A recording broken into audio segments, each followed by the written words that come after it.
साथ मौजूद हैं नादिया नदीम साहिबा, जो कि मेंटल हेल्थ एक्सपर्ट हैं। इनसे बात करते हैं। अस्सलाम वालेकुम। अस्सलाम वालेकुम। कैसी हैं नादिया? अल्लाह का शुक्र। नादिया, सबसे पहले ये बताइएगा, जिस तरीके से हम लोग ओवरऑल देख रहे हैं, आप ये बताएं कि ये जो मामलात अभी होना स्टार्ट हुए हैं, इनको कितना टाइम हो गया है? अगर इस टॉपिक पे बात करें तो मेरा ख्याल है कई घंटे भी बहुत कम पड़ जाएंगे, क्योंकि जिस किस्म के केसेस होते हैं, हर केस के पीछे जब सस्पेक्ट पकड़ा जाता है और उसको पुलिस उससे इन्वेस्टिगेट करती है तो डिफरेंट उसके क्राइटेरियाज निकलते हैं। हमने देखा है मोस्टली जब भी इस तरह की चीज़ें होती हैं, सबसे पहले जिन लोगों को टारगेट किया जाता है वो पेरेंट्स ही होते हैं।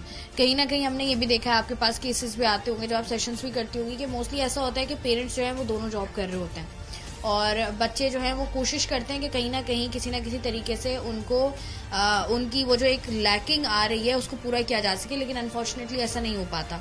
पेरेंट्स का आपने बताया कि इस हद तक कसूर है। इसके अलावा आपको क्या लगता है कि क्या ऐसा होना चाहिए पेरेंट्स की जानिब से?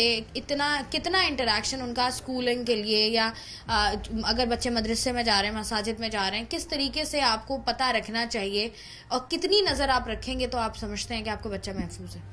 उनको हमें ये बताना है आने वाला जो खुदा ना खास्ता एक बुरा वक्त है वो हमें पहले उसकी एक तस्वीर दिखा देनी है, क्योंकि बहुत सारे केसेस में तो आपके अपने रिलेटिव्स होते हैं उन बच्चों के, कजिन्स होते हैं, रिलेटिव्स होते हैं, मतलब आप वही वाली बात है, आप कहाँ तक बचाएंगे अपने बच्चों को। तो उसके लिए सबसे पहले जरूरी है कि आप घर में, आप हर जिम्मेदारी स्कूल पे नहीं डाल सकते, आप हर जिम्मेदारी सोसाइटी पे नहीं डाल सकते। आपका बच्चा है, पहले आपको अपनी जिम्मेदारी पूरी करनी है, उसके बाद स्कूल और कॉलेजेस की जिम्मेदारी है, एजुकेशन सिस्टम की जिम्मेदारी है कि वो अपना सिर्फ पैसे ना कमाए बल्कि अपनी जिम्मेदारी पूरी करे। सिर्फ इस सेंस में नहीं कि एजुकेट कर दिया, तालीम दिला दी, उनको एक जॉब के लिए या बिजनेस के लिए तैयार कर दिया, उनकी अच्छा, लाइफ बचाने के लिए भी उनको तैयार करें। अच्छा नादिया, लोग ये वाली बात भी करते हुए नजर आते हैं कि जिस तरीके से फॉर सपोज अगर हम अपने बच्चों को स्कूल भेज रहे हैं या किसी दीनी तालीम के लिए भेज रहे हैं, आपका एक क्राइटेरिया होता है टीचर्स को रखने का या प्रिंसिपल्स को, डायरेक्टर्स वगैरह, पूरा एक सिस्टम होता है आपका।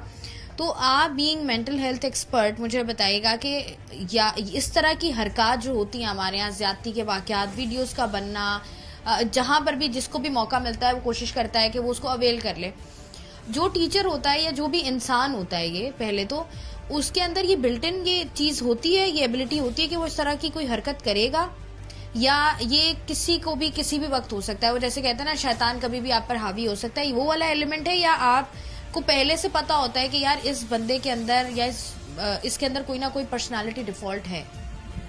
हमारे यहाँ एक बड़ी अजीब सी बात है कि हम हर चीज, चाहे वो अच्छा हो या बुरा हो, हम फौरन इस बात को ले आते हैं कि किस्मत में यही लिखा था या इस्लाम में तो ऐसा लिखा है। नहीं, अल्लाह ताला ने भी फरमाया है कि आपको अशरफुल मखलूकात बनाया है, आपको अकल शऊर दिया है, हर चीज को आप रिलीजन से नहीं जोड़ सकते, ठीक है। और इन तमाम केसेस के पीछे भी बचपन के ट्रॉमास होते हैं, जो अक्सर आपने सुना होगा, बच्चों को हम बहुत लाइटली कह देते हैं कि एक गैदरिंग में बैठे हैं, नहीं नहीं तुमसे तो ये नहीं होगा, तुम ये काम कर ही नहीं सकते।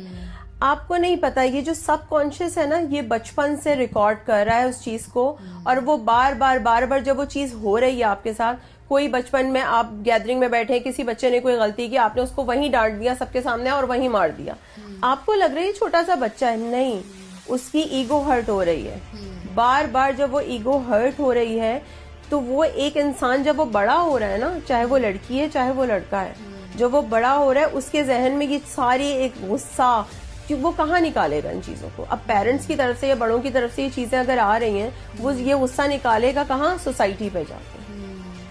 वो उसका मेंटल हेल्थ डिसऑर्डर जो कहते हैं, वो इसमें ये शामिल है बिल्कुल। अक्सर हम लोग बात करते हैं ना, जैसे आपने बताया डर खौफ, कि पता होता है कि ये मेरा बच्चा जो है ये इतना आगे जाएगा, ये कर सकता है, ये नहीं कर सकता। तो इस तरह की जो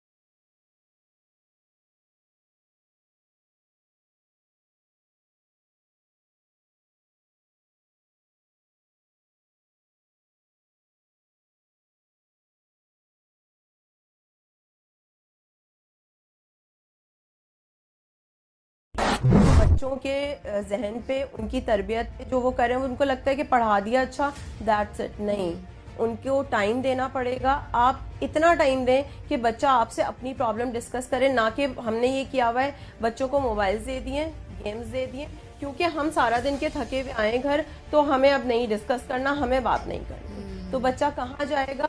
और यही एग्रेशन बच्चों में बढ़ता जाता है, यही एंजाइटी बढ़ती है, यही डिप्रेशन बढ़ता है। वो कहाँ निकालेगा अपना गुस्सा? बढ़ रहा है कि कोई सुनने वाला नहीं है उसे।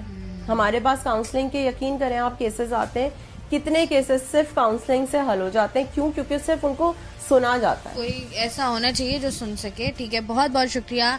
नादिया नदीम साहब हमारे साथ मौजूद हैं और जिस तरीके से बता रही थी कि अगर हम बच्चों की या नॉर्मली बात करें, क्योंकि बच्चों की बहुत बड़ी एक जिम्मेदारी है जो पेरेंट्स पर आयद होती है, और अक्सर हमने देखा भी है कि बहुत सारे ऐसे केसेस भी होते हैं जहाँ पर माँ बाप की गफलत सामने आ रही होती है। लेकिन जितनी हमारे माशरे में कह लें बुराइयाँ हैं या जितनी जिम्मेदारियाँ हैं और जितना मुश्किल हो गया इस माशरे में सर्वाइव करना, वहीं पर थोड़ी सी जिम्मेदारी ये भी है कि पेरेंट्स जब भी कोई भी इंसान प्लान कर रहा होता है शादी के बाद, अपने बच्चे को प्लान कर रहा होता है, तो बड़ा ज़रूरी होता है कि आप पहले अपने आप से, अपने पार्टनर से ये सवाल करें कि आया आप लोग इसके लिए तैयार हैं या नहीं है।